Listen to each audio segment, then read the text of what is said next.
Tonight's topic is on time management. And if I had to title this speech, it would be called The Time Master. That's not describing me, by the way, that's just a good title. There's only one currency on this entire planet in which each and every person is paid equally. It is the only currency that is represented by a dash, and that dash is placed smack dab in between your date of birth and the day that you die.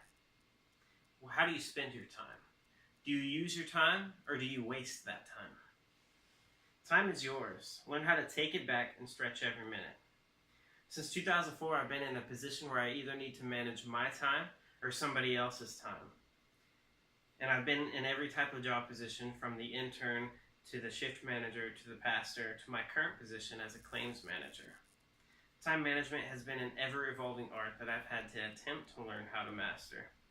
Any given day, I must prioritize my attention to over 300 people in an effort to keep their jobs, help them keep their jobs while out on leave, to care for sick family members or themselves, and to give back to work, most importantly. Today I'm going to share some of the tips that I've learned that can apply to any position, any lifestyle, at any time. I'm going to give you ideas on how to plan for interruptions by prioritizing our tasks, setting boundaries on ourselves and those around us, and lastly, my personal favorite, learning when to rest. Plan for interruptions. According to the Forbes writer Christy, a very common complaint every person has after they've already planned their day is that there are interruptions. Here are a few ways to plan for those. Number one is minimize your distractions. Put your phone on silent, only use your computer for work-related material, and stay off social media. If you have to place a do not disturb sign on your head or on your door, then do so, just so people get the idea. However, no matter what, there are still going to be emergencies. Do not max out your daily schedule. Leave time for interruptions and emergencies. Christy for Forbes also states that even if you're a minimally important employee, entry level, there will be times when your assistance, knowledge, or presence is required unexpectedly. When you leave the space for interruptions or emergencies, you won't feel pressured to get your priorities, your biggest priorities completed, because you'll have the time available for those emergencies. Next is we're going to learn how to prioritize. Effective prioritizing can remove a great deal of time wasting from your day. Let me introduce you to the Pareto principle. It's also known as the 80-20 principle. This states that 80% of all of the effects come from 20% of all of the causes. John Maxwell converts this principle and applies it to business as well as in relationships and life. Maxwell says there's never enough time to do anything, but there's always enough time to do the most important thing. Get your most important things completed first. Focus your time and energy on those.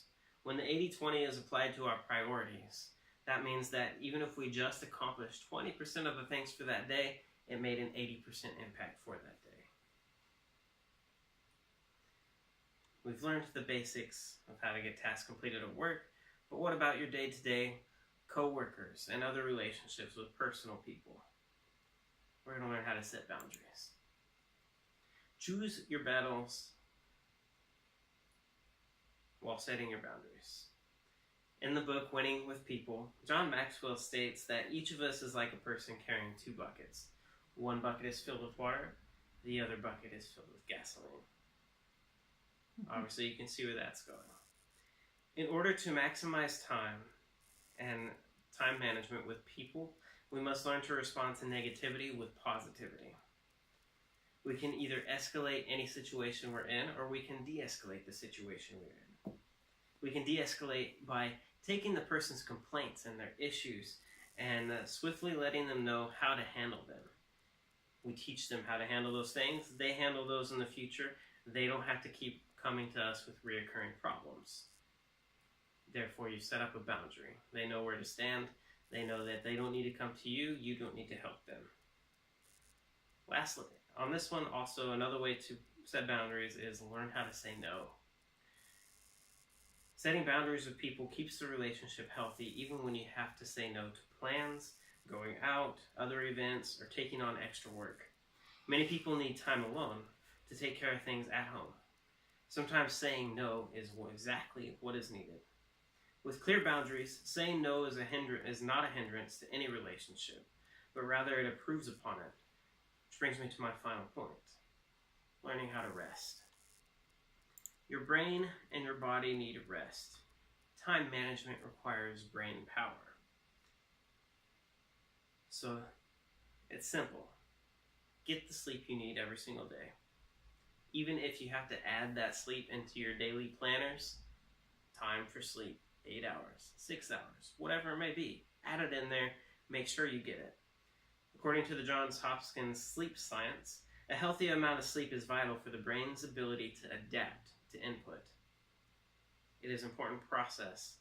It is also an important process of having a healthy memory. Your body and brain will tell you when it's time for you to sleep. For best time management ability, you need to be sharp and well rested. This allows for optimum brain power. This means stop taking stimulants at least 5 hours before you go to bed. This includes coffee, Adderall, whatever the kids are doing these days. Set aside 1 day a week in which you don't have to do anything work-related. It's another form of rest. You can go and do something recreational. You can find a corner with a book, or you can find those people you said no to all week and see what they're up to. Finally, it doesn't matter if you're trying to complete tasks or build important relationships. It all costs time. Spend it intentionally. Now that you've been interrupted, establish your boundaries, and learn to focus your priorities, step away and find rest.